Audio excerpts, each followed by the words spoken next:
Welcome back, folks. This is week 4 of online learning app state style. Activity 2. This is going to be a conversation with Dr. Cuong of the Philosophy and Religion Department at Appalachian State University to talk a little bit about Buddhism in the United States. Hello, guys. I teach in the Department of Philosophy and Religion. My focus is Buddhism specifically and also Asian religion in general. My specialty is Chinese religions as well.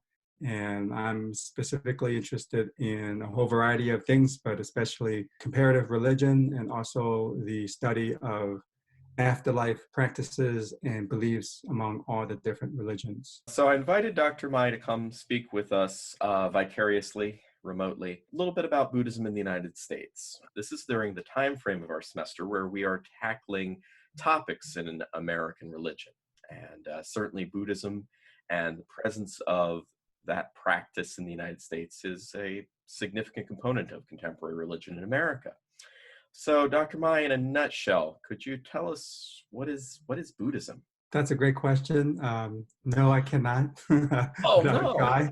There's not a tagline that Buddhism is X, Y, and Z. Well, I mean, the most straightforward would be the teachings of the Buddha.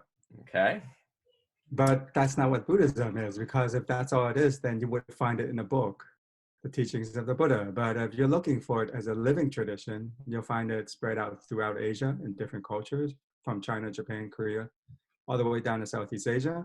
And these are different countries with different societies, different languages, different practices. And then you go down to Australia, and then you'll find Asian communities practicing different forms. Then you'll find converts. Then you head over to the West Coast of America, then you'll find different forms too. So if the definition in a nutshell is just the teachings of the Buddha, then that's just a minor part of the living tradition. So by trying to find an essentialist definition, we're really losing Buddhism in the effort.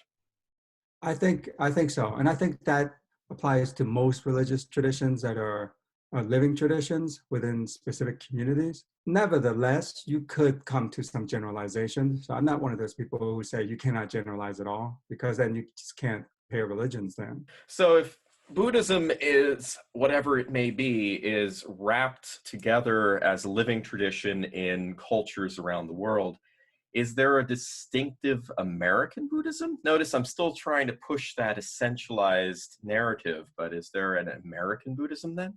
That's a very good question and a relevant question. And the tendency is to essentialize. And the danger there is then to first define what is Buddhism in essence, and then what is it to be American, anything to be American, right? And then you can talk for hours and hours, and then no one will actually agree what it means to be American. Okay, so we can establish that as a kind of set of questions that we should be aware of. Nevertheless, if we're going to have an interesting conversation, we do have to generalize. So if you were to ask me what is American Buddhism, I would say it's a whole variety of different practices, ideas, and communities spread out the North American region. And it has many teachings, many styles of practice, and many ethnicities and cultures and languages. And I would say that's all American Buddhism. Are there any dominant traditions of Buddhism from elsewhere in the world that have had a significant impact on Buddhism as a living tradition in the United States, or at least in the popular notions of what Buddhism is as we understand it in the United States? Yes, I would answer that by saying, if you were to ask me about, let's say, the place of Buddhism in the larger history of American religions, I would say it probably began roughly in the late 1800s. And at that time, Buddhism was just known through text, through translations. So people like Ralph Waldo Emerson, Henry David Thoreau, were familiar with some Buddhist texts and some Hindu texts too. And I would guess they never probably met a living Buddhist, but they knew of the tradition. At least learned people at the time who were educated knew that a tradition such as that existed, but they knew it mainly through translation. And so moving forward, the other type of Buddhism that would be existing in America at the time would be small pockets of Japanese or Chinese immigrants in primarily the West Coast, California, the Northwest, and Hawaii, especially Japanese immigrants who come here to work, to make a living, and also to be part of the gold rush. And so they're bringing Taoism and also Buddhism as well. And they're building temples. And this form of Buddhism is mostly, some scholars call it ethnic Buddhism. I'm not a fan of that terminology, but it does tend to be very isolated, meaning that it's culturally Chinese or Japanese and linguistically Chinese and Japanese as well during that period. Now, it gets really interesting when you start moving forward, and then those Chinese immigrants, when you move forward to the second, third generation, then you would have asked me, is that Chinese Buddhism? Well, second, third generation Chinese and Japanese are pretty much American as anybody else. They may be even more separated from that culture than more recent Euro-American converts to Buddhism. So it gets really complicated when you start talking about what is American, right? So that would apply to these Buddhist immigrant communities as well. There is, when you get to, say, the 1950s and 1960s, then there's a vast explosion of interest in Buddhism. Then it really changes a lot because of the countercultural movement, and young people are dissatisfied with the culture that they saw as conformist, as too traditional, too conservative, 1950s culture. So the 1960s, late 1950s, early 1960s counterculture looked towards Asia broadly, including Hinduism and Buddhism, for inspiration, for new types of ways of thinking. Then you get beat poetry, beat literature, and poets and writers like Jack Kerouac and Allen Ginsberg and Gary Snyder are inspired by Buddhist texts, but also Buddhist practices. Then you get this increase in the introduction of Buddhist books and ideas into the mainstream culture. Early on, it really wasn't mainstream, but it becomes more mainstream such that by the 60s or 70s, if you said the word Zen, people would have a vague notion of what it was. Yeah, something about motorcycle maintenance. Exactly, right? I mean, that book sold millions of copies, so people knew the word Zen and they had some kind of association.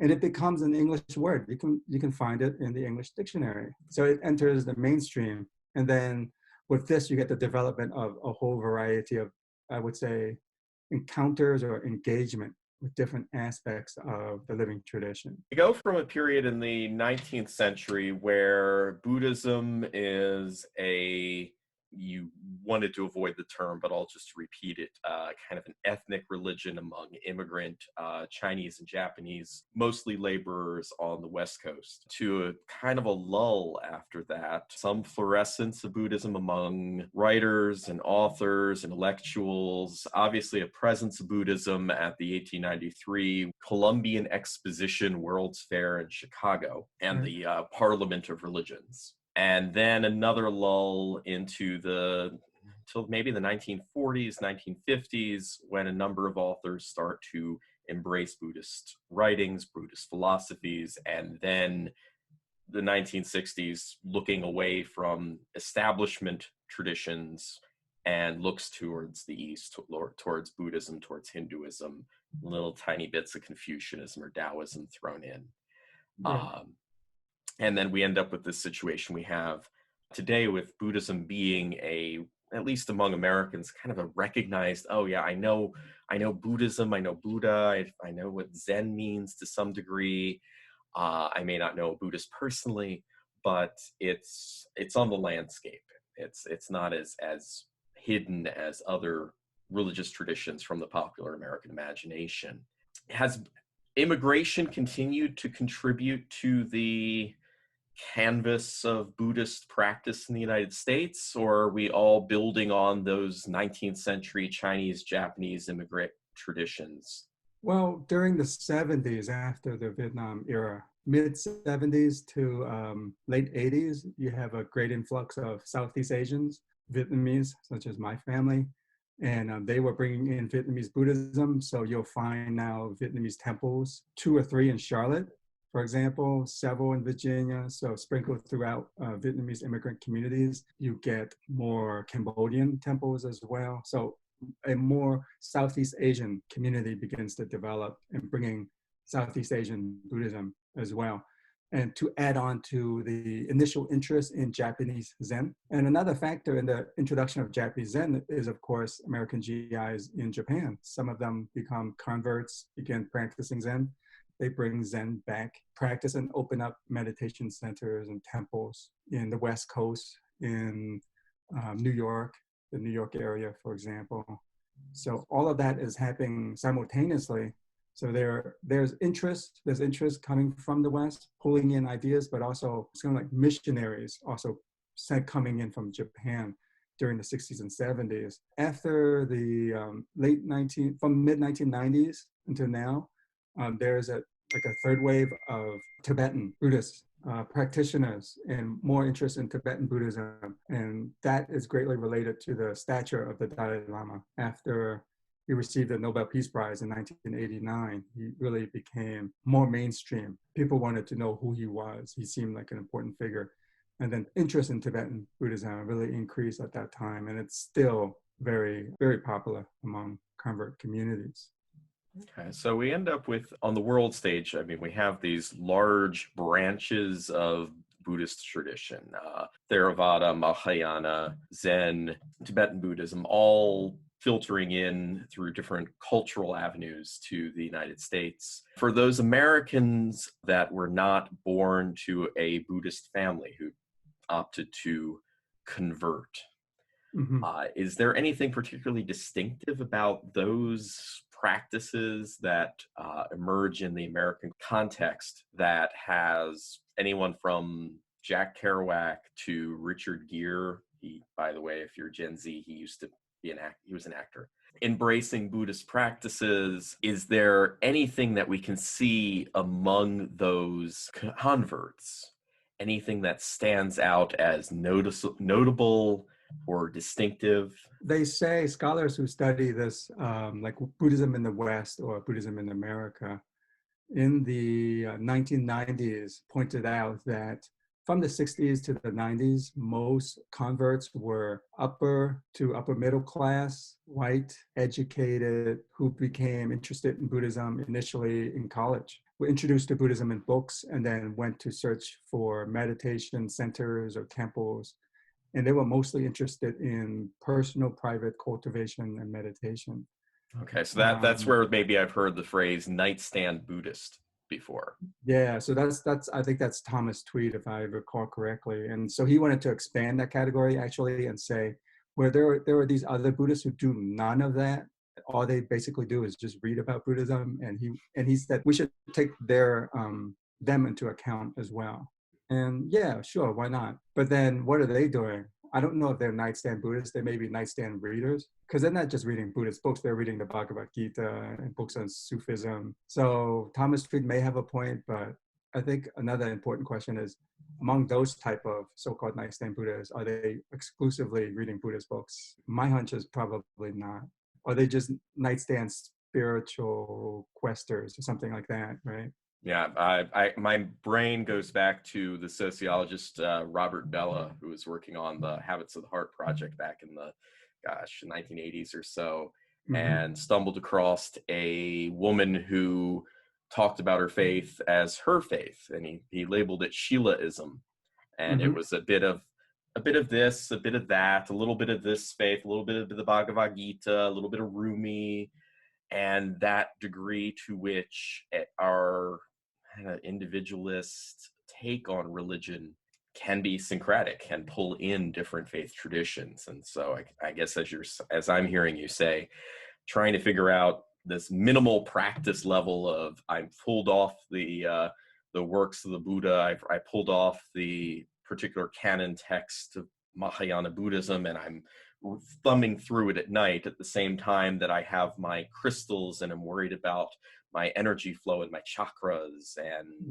smudging myself with sage, how that's all going to mushed together into kind of a quasi-individualist, New Age-like practice that Right, right, incorporates Buddhist practices, but right, reconfigures them.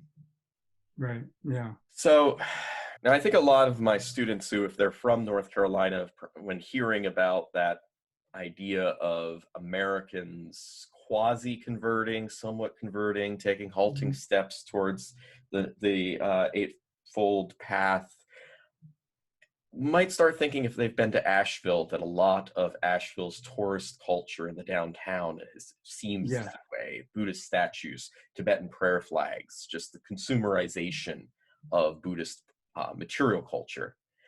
And so I'm wondering about then Buddhism in North Carolina. Is there a Buddhist presence in North Carolina? Communities, temples, retreat centers, anything of the like?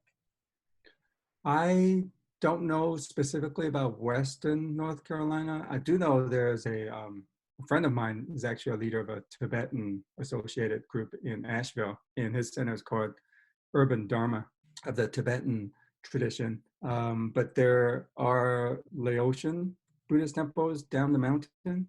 There are three, at least, Vietnamese Buddhist temples. So that's immigrant communities. I'm not sure about convert communities. They tend, if they're of the type of people who tend not to join groups but practice Buddhism privately as nightstand Buddhists, for example, they probably will not establish communities, Okay, so as that far as that I know. communal impulse, when we search for nearby temples or retreat centers, it seems to come up under Cambodian, Laotian, Vietnamese, Tibetan. I'm on another screen running a Mhm. Google search on, "Hey Google, show me the nearest Buddhist Yeah, yeah, temples." I'm, of course, over in Knoxville, Tennessee, and there's a Tibetan temple. There's a seems like a Laotian temple as well. Okay, and then Urban Dharma comes up as my third choice. But yes, there does seem to be this distribution of temple locations that are using transliterated Southeast Asian or Tibetan Mhm. names.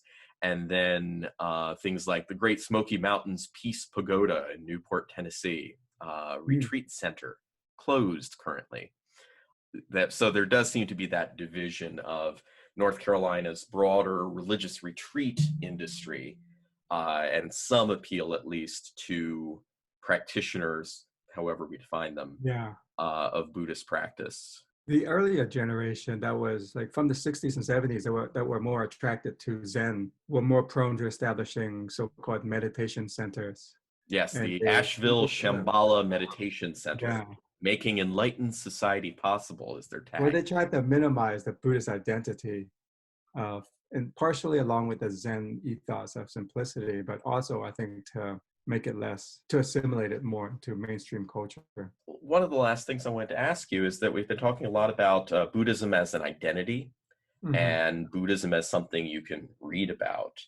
And I'm wondering about Buddhist practice in the United States. Have we commercialized or mainstreamed into majoritarian culture Buddhist practices that we might take for granted as, oh, that's Buddhist. Oh, okay, yeah. Hmm. Right. Well, one of the major trends that we hear about constantly is mindfulness meditation. And so the roots of that are actually in Southeast Asia, in Theravada countries, and the practice of Vipassana meditation.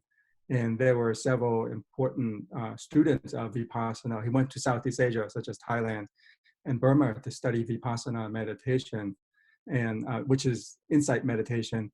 And then folks like John Kabat-Zinn or Jack Kornfield brought meditation back, but deliberately didn't want to present it as Buddhism. They wanted to present it as a kind of generic practice that anyone can do regardless of religion in order Much the same as we've done with yoga.